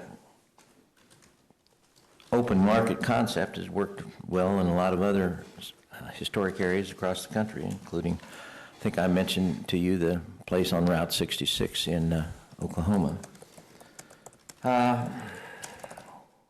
The contract for $183,000, of course, to tear that building down, interestingly enough, is about what it would cost to build that building up with a steel structure and a metal roof. And I would be willing to talk to somebody and the city put a lien on the property, and we would pay that $183,000 back if we could save it. We just need somebody to talk to that would allow us to continue with this building. Since the beginning, the code enforcement has been antagonistic rather than in any way helpful or wanting to assist in trying to save this building. We've spent $30,000 to make sure that the building is square, straight, not have anything falling off of it, and to make it inaccessible for people that might want to break in and destroy it or burn it. So, I mean, there's been no public safety issue, and there's with it boarded up, it's really not an eyesore at this point. The Noto artists have drawn on the front of it and are made artists. So I'm just begging you to take a new look, if at all possible, with the proposals I've provided, and see if there's a way out, see if there's a way that we could become partners in this rather than another tear down of a beautiful old building. Thank you. Thank you, Mr. Jackson. And last up, Joe Ledbetter. So you stayed after all. And what could be more important than public comments? For those who signed up for it, right? Okay, so thank you. I did, while I was sitting in the audience, send all the council members some additional comments that I wanted on the record about the discussion of the CIP. These are observations I've made over the last probably 2 to 3 years, and I'm glad we're having this process where we're looking at things in a closer term, because it really made no sense, honestly, to do it 10 years out like we were doing for years, and just gobbling up all kinds of time and really not focusing on what we need to focus on, which is these near-term projects. I'm going to second what this lady that spoke for me said about 17th. When I was trying to meet with people about 12th, they were not being listened to. Oh, they had people show up, but their comments were going in the trash, and they really were not being heard. In fact, the previous manager told me, he said, it's not even important for the council to be involved in these projects. I said, really? Now, I know that's hearsay because I'm just saying it, but the truth is, that's been an attitude with these street projects, at least for the past several years. When they did these street projects in Highcrest, when I was president over there, we had all kinds of input. We talked to the engineers, we talked to the people who were going to build it, the designers. We had a lot of input, and it was a good process. And it was, and I'm not saying the interim now is doing that. I'm saying what I've observed from the previous manager and the team. And that input fell off about 4 years ago, maybe 5. And I noticed it was very considerable. No matter what part of town, the people had less and less input. And I think it's because the council had less input. The council, in my opinion, should have been part of those projects and overseeing them.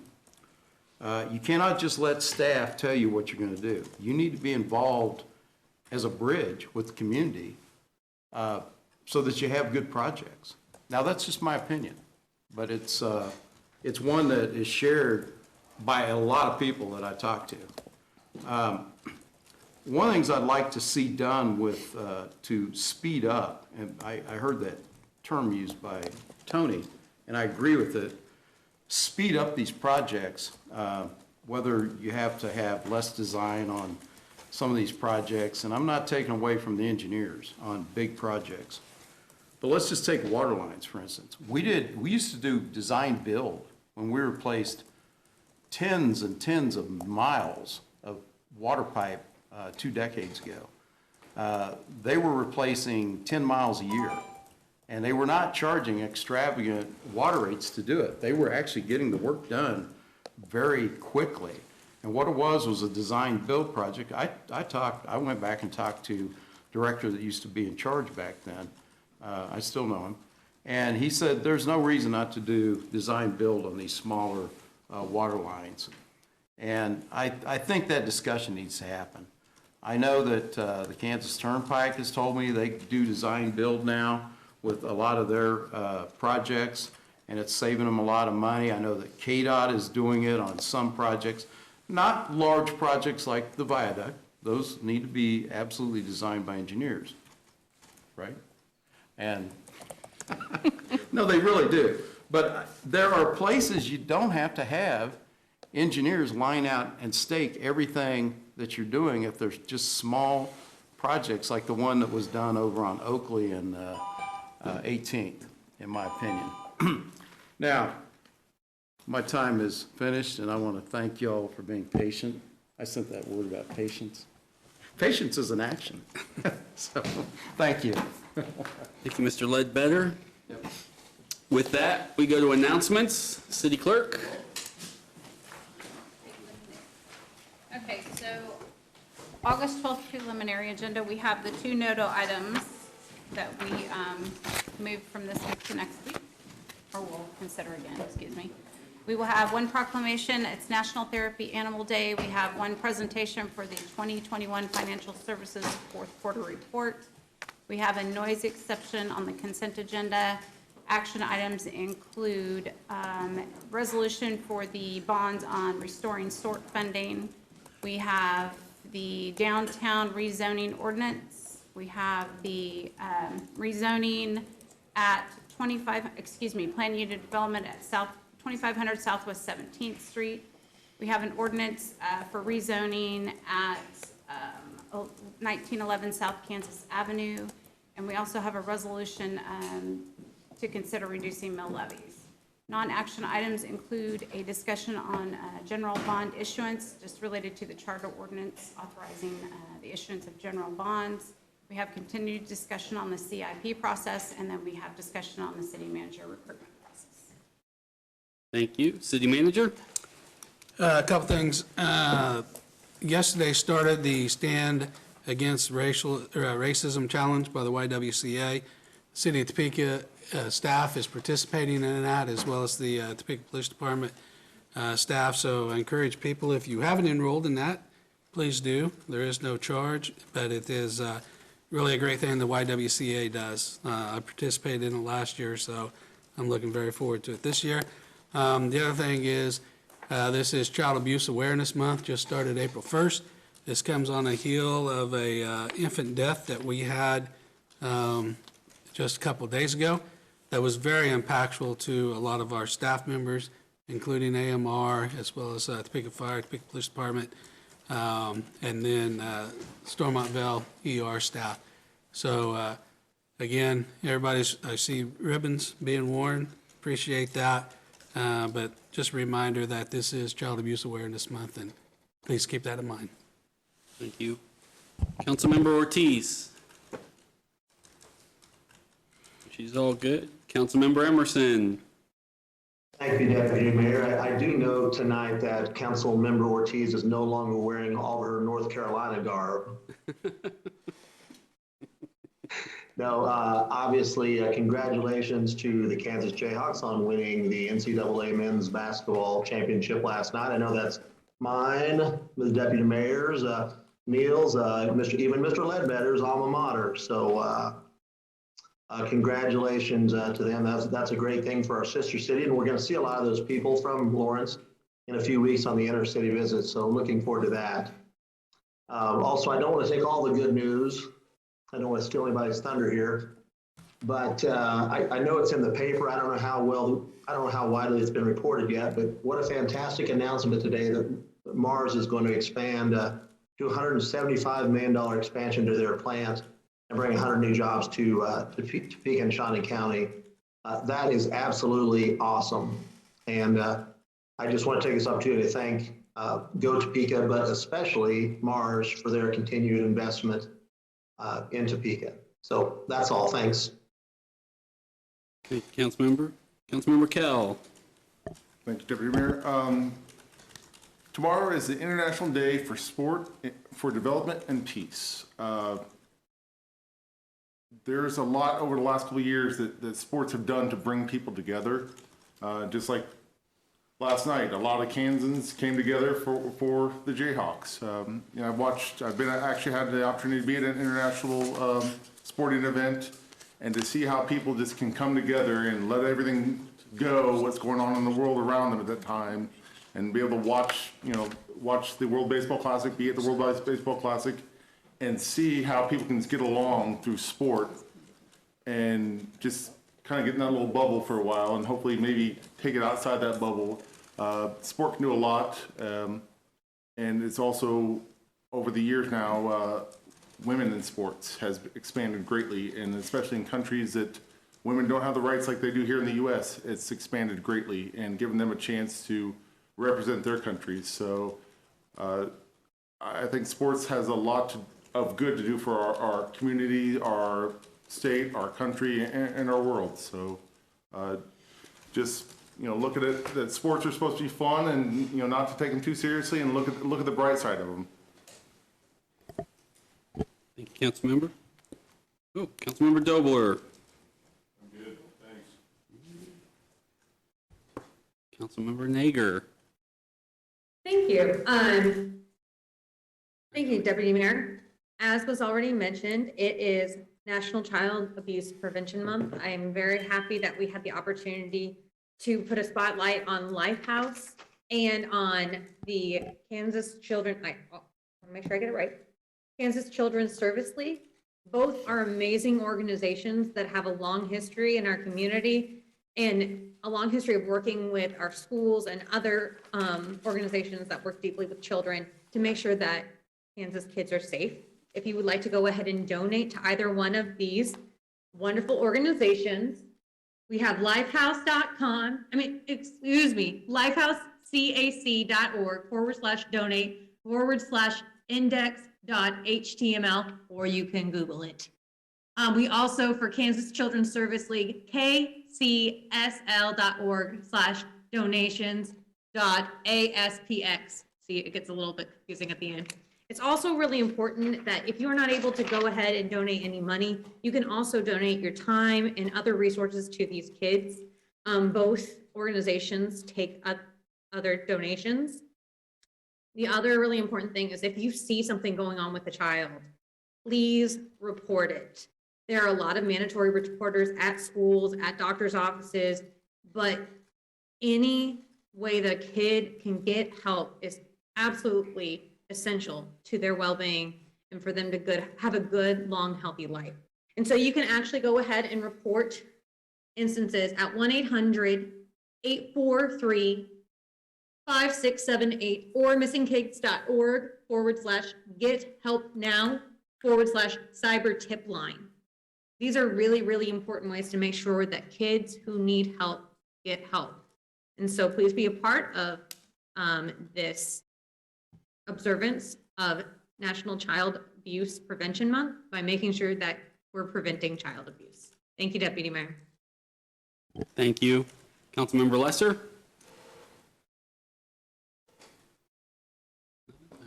Councilmember Hiller?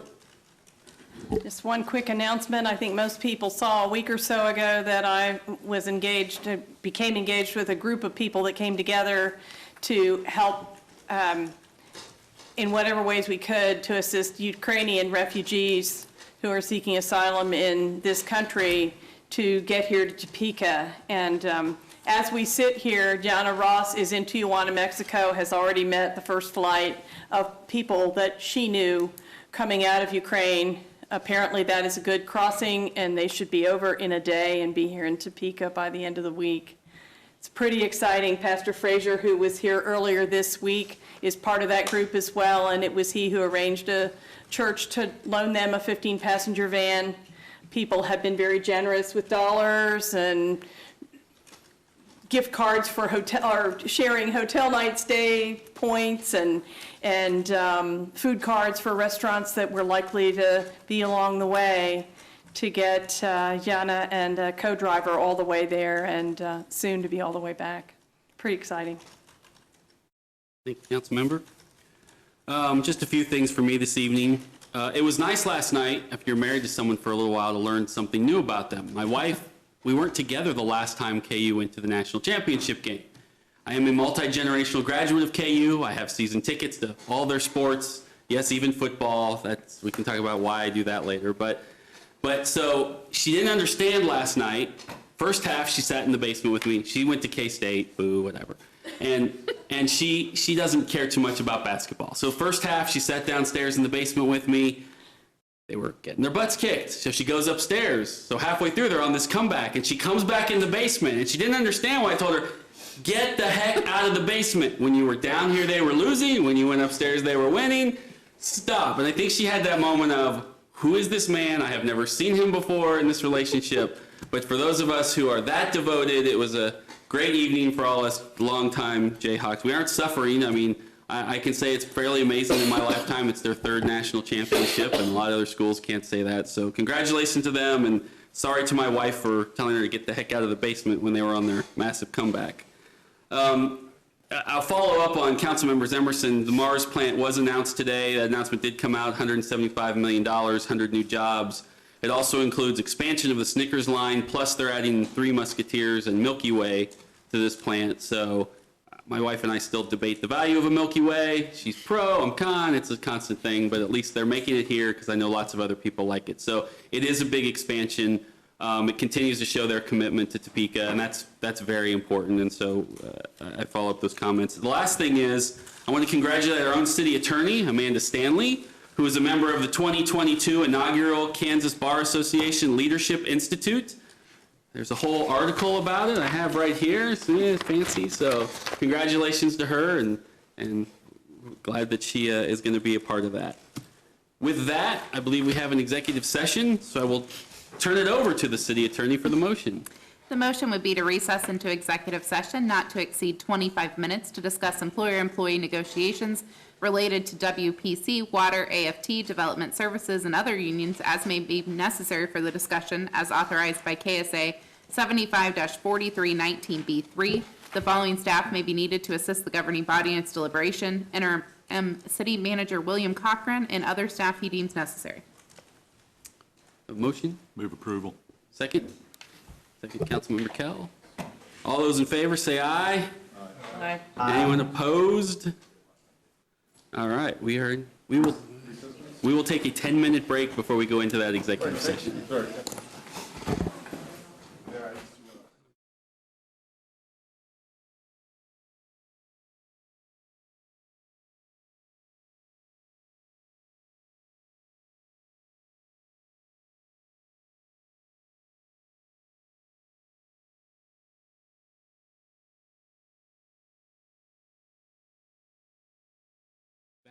All right. We are live? Yes. All right. Our first executive session has ended. No action was taken. However, we do have a second executive session. So, City Attorney? The motion would be to recess into executive session not to exceed 30 minutes to discuss matters related to several individual employees pursuant to KSA 75-4319B1. The open meeting will resume in the City Council chambers. The following staff may be needed to assist the governing body in its deliberations: Interim City Manager Cochran and any other staff he deems necessary. I have a motion. Motion, Councilman Dobler. Second, Councilmember Kell. All those in favor say aye. Aye. Anyone opposed? Sylvia? All right. All is right with the world. We will enter into an executive session.